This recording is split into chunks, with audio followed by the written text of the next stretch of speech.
Start a chat.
Weeks ago today, I was in Lagos, Nigeria, a city that it seems quite a few of you know quite well. As Will was saying, we had a bit of a trip because 2 years ago yesterday, the World Wide Web was 30 years old. And Tim Berners-Lee, our founder at the Web Foundation, and of course the inventor of the web, was persuaded by myself and Kristen Robinson, our communications director, who's in the front row here, and our team, that it would be good for him to take an actual physical, real journey for 30 hours to kind of symbolize the 30-year journey of the World Wide Web. So we started in Geneva at CERN, at the CERN laboratory, which is where he, in 1989, wrote the memo that was really the blueprint for the web. And he sat at his desk there and chatted to the guy who's now sitting at that desk. And then we went to London and did a great event at the Science Museum and stopped by in Downing Street. Wasn't many people to see there, unfortunately. But then went on overnight to Lagos, and the picture you see there is me being very visibly schooled by that young woman's name is Princess. And we were in a place called WTech, which is a hub building skills and digital literacy among young women and girls in Lagos. Is an incredibly impressive thing that they're doing there. And she was talking me through, and her friend, as you can see, talking me through what they've been working on. Tim was there too, and it was just such an extraordinary moment for us to see, if like the next 30 years of the World Wide Web. And all of the challenges as well as the opportunities that bring. And this is where I have a pitch to you, because actually I hope I'm not completely abusing the rules of the contest that I've been roped into here by saying that if you vote for me, I'm afraid you're voting for you as well, and I'll explain more in a moment, but I want to just give you that rider. So we have two challenges. Half the world is connected, half the world is not. We passed that moment just a few months ago, 50-50 moment. More than half the world now online, but still nearly half the world not connected. And if you're not online, you're more likely to be less affluent. You're certainly actually more likely to be a woman rather than a man. You're likely to be in a rural area rather than a city, and so on. So we have a challenge to get the rest of the world connected. But as we all know, we also have a job to do to make the web that we have the web we want. And for those who do have the web, it isn't necessarily working all that well for everybody, as we all know, and as the film alluded to as well.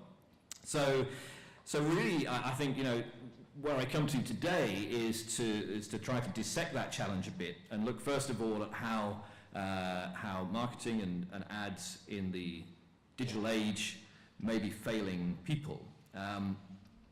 One example, Gillian Brockle, Washington Post writer. Some of you may well have read this story in the last few weeks. The web is failing Gillian Brockle. And advertising is failing Gillian Brockle. She talked in the Washington Post a few weeks ago about how she was pregnant, and talked about how she cheerfully shared aspects of her pregnancy and her scan at 20 weeks, and her baby shower, and her friends who came along and posted their pictures on Instagram, and the Google searches that she did for baby stuff that she was going to need. And when the time came and she went into hospital, 9 months in, tragically she gave birth to a son who was stillborn.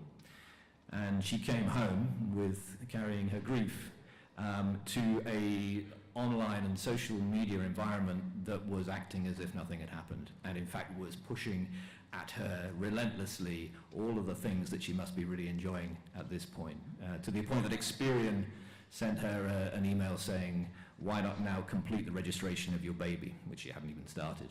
And she wrote an open letter, which you may well have seen just a few weeks ago, to the tech companies saying, if you're so smart, if you knew all of that about me, could you not have known what then happened?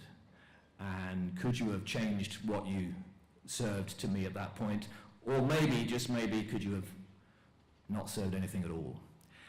So my first question, I guess, my first challenge here today is there data that just should not be collected or should not be used? Or is actually the solution in that situation to just do it a whole lot better? That's my first challenge, first question. Another example, ProPublica research last year demonstrating examples of where job ads were being served exclusively to men. If there was a poster on the wall on the way out saying, work going men only, of course we would all agree that would be completely unacceptable. It's happening online and in a less transparent way than it might have happened on a billboard 100 years ago. So question number 2, is there targeting that is unacceptable and should be stopped? A third example, one that many know about from Veles in Macedonia from a few years ago, teenagers discovering that they could make a pretty good living serving fake news to Americans about Hillary Clinton or about Donald Trump, and were far better rewarded for that by the model of ads online if that news was sensational and almost certainly wrong versus if it was correct. So are there still aspects of the online ad model that incentivize behavior that is destroying the web and that's hurting humanity?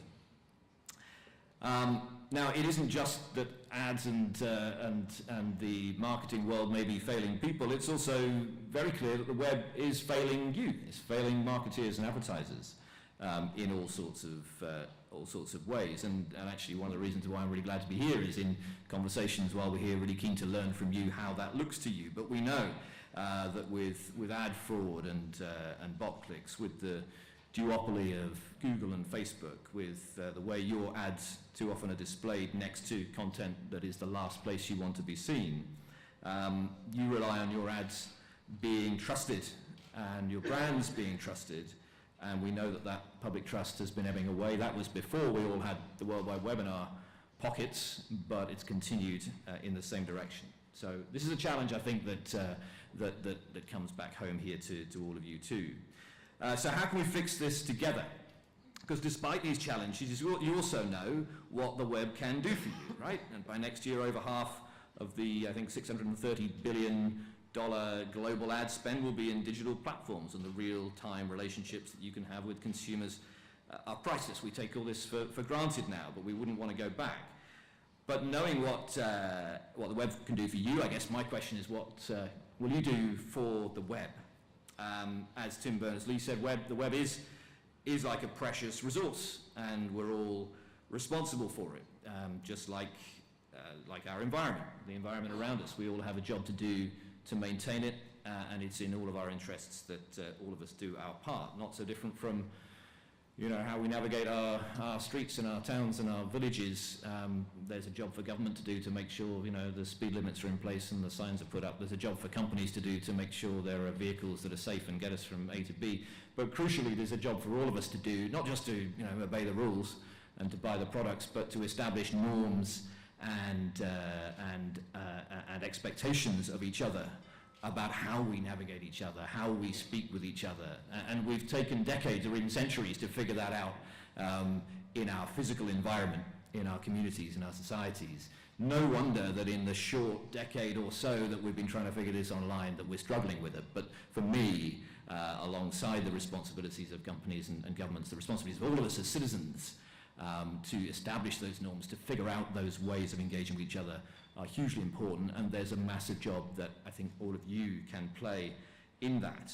So what we've come up with, which we would love to work with you on, and Tim Berners-Lee launched it a couple of months ago, is this idea of a contract for the web, that we should be clear what the responsibilities are of governments, of companies, and of citizens. We've already produced a set of principles. There's one that's unfortunately dropped off the end here, which just for the sake of completeness says fight for the web.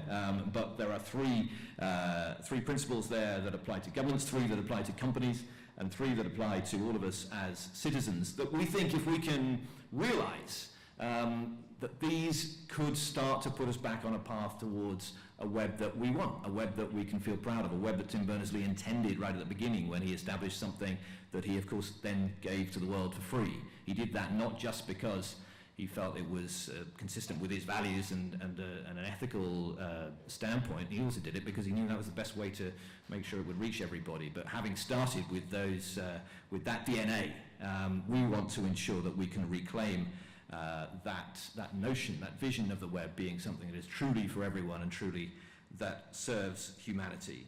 So my request, my pitch to you is vote for the web.